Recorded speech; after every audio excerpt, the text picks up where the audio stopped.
నీపై నాకే ఏదో తెలియని నమ్మకం వచ్చింది.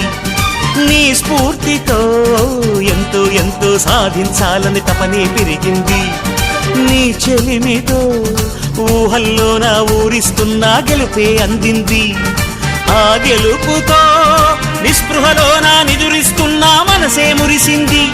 ఆ మనసు అలిసిపోరాదని ఈ చెలిమి నిలిచిపోవాలని ఇలా బ్రతుకును గెలవాలని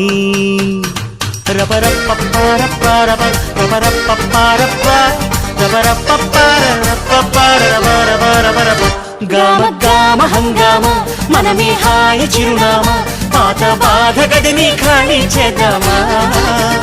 గామ గామ హంగామ కష్టం ఖర్చు పెడదామా కొత్త సంతోషం జమ చేద్దామా.